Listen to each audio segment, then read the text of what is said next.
Bonjour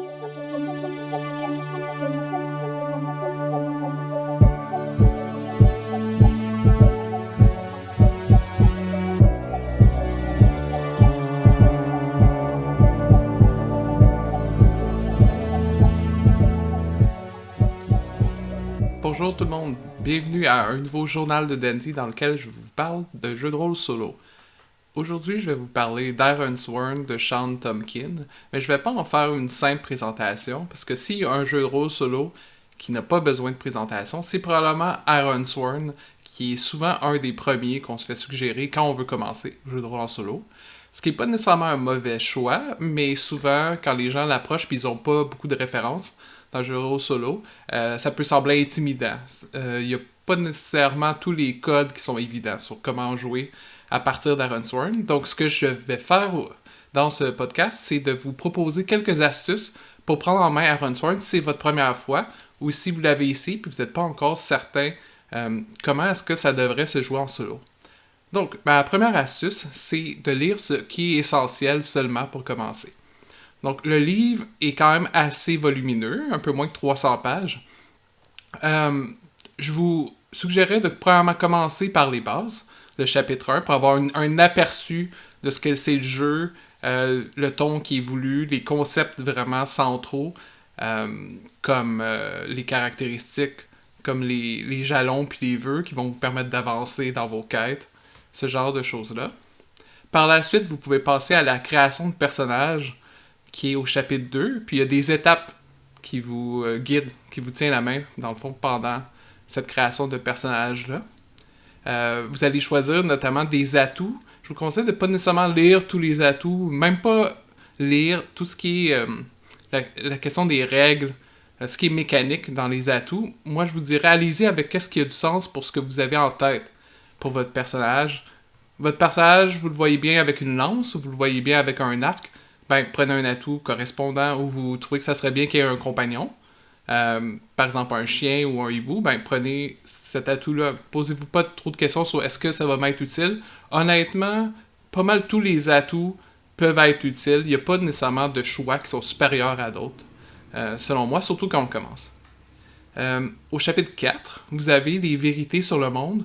C'est des espèces de questions-réponses qui vous permettent de mieux cadrer vos quêtes à partir de... Bon, ça peut être des aspects, par exemple, comme la guerre sur les terres de fer. Ça peut être les premiers-nés, qui sont des créatures comme les elfes, les trolls, tout ça. Vous n'êtes pas obligé de toutes les préciser dès le début, première chose. Deuxième chose, vous pouvez laisser des choses en suspens. Vous pouvez prendre une décision et attendre de spécifier les détails plus loin en jouant. Il y a même des accroches de quêtes qui sont données avec les différents aspects des univers, les différentes vérités du monde, qui peuvent vous aider à créer votre première quête. Donc, faites juste ce dont vous avez besoin pour commencer, pour avoir une bonne idée d'où vous en allez. Puis le chapitre 7 a plusieurs choses qui peuvent être utiles pour vous. Il y a comment débuter sa campagne, ça je vous dirais que c'est assez important. Ça le fait très bien, vous expliquez comment vous lancer. Il y a aussi un rapport détaillé de partie au chapitre 7 qui peut vous donner aussi une idée plus claire de comment est-ce qu'on joue Ironsworn. Ce qui m'amène à ma deuxième astuce, c'est d'écouter des actual plays. Il y a plusieurs actual plays qui existent d'Ironsworn qui vous aident à vous mettre dans l'univers d'Ironsworn et de comprendre un peu mieux comment en pratique est-ce que ça joue. Il y en a en français, il y en a en anglais. Je vais vous donner quelques liens pour ça. Donc, heureusement, comme Ironsworn est très populaire comme jeu solo, vous allez en avoir plusieurs actual play. Quoique Ironsworn se joue aussi en mode coop, se joue aussi avec maître de jeu. Donc, ça se peut que vous trouviez de ça, mais il devrait avoir aussi des actual play qui vous guident dans votre pratique solo. Troisième astuce, c'est d'utiliser des ressources en ligne. Bon, les actual play, on peut les compter là-dedans, mais je pense entre autres à Roll20, qui a une fiche très complète qui permet de gérer les choses électroniquement, les ressources, vos caractéristiques qui vous donnent vos actions, tout ça. Vous avez aussi des résumés des actions puis des atouts, tout ça, qui viennent avec la version d'Ironsworn que vous allez avoir en français ou en anglais sous format PDF. et un résumé des règles aussi qui est très utile, que j'aurais toujours ouvert. Des générateurs. Il y a les oracles qui sont des tables aléatoires qui viennent avec le jeu, mais vous pouvez aussi trouver des générateurs, soit qui sont bâtis sur le web à partir des oracles d'Arensworn, ou tout ce que vous sentez qui pourrait vous être utile, par exemple des noms à saveur nordique, qui iraient avec l'univers fantastique, sombre et nordique d'Arensworn. De la musique aussi, ça peut être utile pour vous mettre dans l'atmosphère. Parce qu'une chose qui, selon moi, aide beaucoup quand on joue en solo, c'est essayer de s'immerser le plus possible parce qu'on n'a justement pas un maître de jeu qui nous fait la narration puis qui nous aide à nous mettre dans l'ambiance. Donc, c'est une bonne façon de le faire nous-mêmes, soit avec la musique, ça peut être aussi avec des images, par exemple un Pinterest. Vous pouvez vous créer vous-même votre board Pinterest avec des images de personnages, d'animaux, de monstres, de paysages. Que vous pourrez sortir par la suite pendant que vous jouez pour vous inspirer. Une autre astuce, ça serait de tenir un journal. Bon, c'est pas nécessairement pour tout le monde. Ça se peut que vous aimez pas du tout ça écrire et que vous voulez juste jouer, ce qui est tout à fait bien. Quoique un journal peut être aussi audio, hein, ça n'a pas besoin d'être écrit, vous pouvez vous enregistrer. Ça peut être une façon de faire expérience de ça, mais un journal, je trouve que c'est une bonne idée pour, premièrement, faire expérience de quelque chose d'un peu différent, peut-être que vos parties en groupe, de garder un journal comme ça aussi, ça vous permet de revenir dans le passé puis vérifier, bon, est-ce que j'ai déjà été dans cet endroit-là ou qu'est-ce qu'on m'a dit encore sur telle ou telle quête dans le passé. Tout ça, ça peut être utile de se replonger, surtout si ça fait longtemps depuis que vous avez joué. Mais une chose à garder en compte, c'est que c'est pas besoin d'être un roman, vous n'avez pas besoin de vous comparer quand vous écrivez à Victor Hugo, on s'entend, ça peut même être des listes, des bullet points. Il n'y a pas de problème, il n'y a personne qui va vous juger là-dessus, c'est à vous. Mais si vous le voulez, vous pouvez aussi le partager, aller sur des communautés, par exemple des Discord de jeux de rôle solitaires, pour pouvoir partager vos expériences, écrire vos journaux de partie. Maintenant, une fois pour vous donner des astuces, une fois que vous avez vraiment commencé, que vous êtes prêt à commencer à Arensworn, je vous dirais de planifier vos quêtes, incluant votre première quête, mais pas trop. C'est-à-dire que vous pouvez vous donner une structure, et le jeu en parle un peu dans le chapitre 7. Donc, vous pouvez vous donner une structure, vous dire, bon, je voudrais, par exemple, aller chercher une sorte de médecine pour aider à guérir mon Jarl.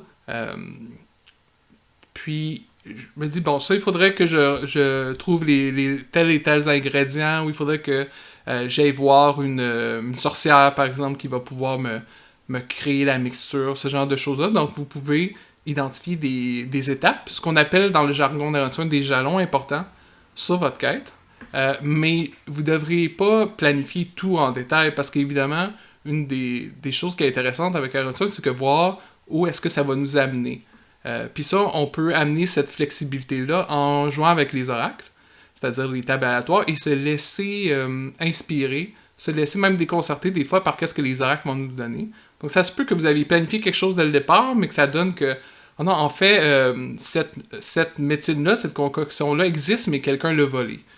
Vous apprenez ça avec les oracles, vous interprétez ça à partir des oracles, et ça peut vous amener vers un autre chemin, ce qui peut être tout à fait intéressant. Mais vous conservez toujours, et c'est très important de le mentionner, vous conservez toujours le droit d'interpréter les oracles comme vous voulez et de décider de ne pas les suivre. D'ailleurs, dans les actions d'Arensworn qui vous permettent de rouler, sur un oracle, on vous dit que s'il y a quelque chose qui vous semble évident ou qui vous semble avoir du sens dans la fiction, vous pouvez aller avec ça au lieu de même poser la question à l'oracle. C'est toujours votre liberté, surtout en solo, de décider c'est quoi la suite de votre histoire. Et ça m'amène à la prochaine astuce qui est de suivre la fiction. Dans des jeux qu'on dit propulsés par l'apocalypse, comme Arensworn en est un, vous allez faire des actions qui sont détaillées dans le jeu. Bon, il y a des actions de combat, il y a des actions quand vous êtes dans une communauté, il y a des actions de souffrance quand vous allez être blessé, par exemple. Puis ces actions-là vont s'enclencher si la bonne chose arrive dans la fiction. Par exemple, pour faire une action de souffrance, il faudrait que vous vous blessiez, il faudrait qu'un ennemi vous attaque, ce genre de choses. Pour faire une action de combat, ben, il faut que vous considérez que vous êtes entré en combat et que vous n'êtes pas encore au point de négocier, par exemple, ou que vous ne pouvez pas encore fuir. Donc c'est à vous de vous arrêter puis de vous poser la question, selon la fiction, est-ce que je suis dans une situation où je peux me sauver, par exemple? Est-ce que je suis dans une situation où je pourrais prendre par surprise puis la frapper? Puis si vous n'êtes pas dans cette situation-là, c'est à vous de trouver quelles actions, de façon mécanique, mais aussi dans la fiction, que vous pourriez faire pour contourner le problème ou pour vous permettre de faire cette prochaine action que vous planifiez. C'est important parce que vous voulez pas juste dire, par exemple, ah ben, je vais faire un voyage, donc je vais faire l'action de faire un voyage. Oui, mais pourquoi? Ça va être quoi les conditions du voyage? Tout ça que les oracles vous aident à détailler. Mais c'est la partie, évidemment, jeu de rôle. Même en jeu de rôle solo, on peut... on crée une histoire de toute pièce. Puis je pense que c'est important de se demander ces aspects-là. Et aussi comment son personnage se sent. Qu'est-ce que son personnage passe dans le contexte. Et après, agir à partir de ce contexte de fiction. Et ma dernière astuce, justement là-dessus, ça va être que oui, c'est normal de vouloir rendre l'histoire intéressante pour votre personnage. Puis c'est certain que dans certains moments, la fiction va faire que votre personnage ne peut pas s'en sortir ou qu'il est contre un ennemi qui est beaucoup trop fort, pris dans une avalanche, des choses qui peuvent avoir l'air assez terribles. Mais soyez pas trop dur non plus avec votre personnage. Parce que c'est vous qui décidez, de la même manière que vous pouvez décider où s'en va l'histoire, qu'est-ce qui a du sens dans l'histoire, vous pouvez aussi décider les types de conséquences que vous donnez à votre personnage. Des fois, la chose évidente, ça va être de le blesser. Mais d'autres fois, ça pourrait être qu'il réussit à braver la tempête, mais que ça affecte son moral, ce qui pourrait être une blessure à l'esprit, qui est une autre des ressources dans le jeu. Ça pourrait être qu'il perd des rations, qu'il perd ce qu'on appelle des provisions dans Ironsworn.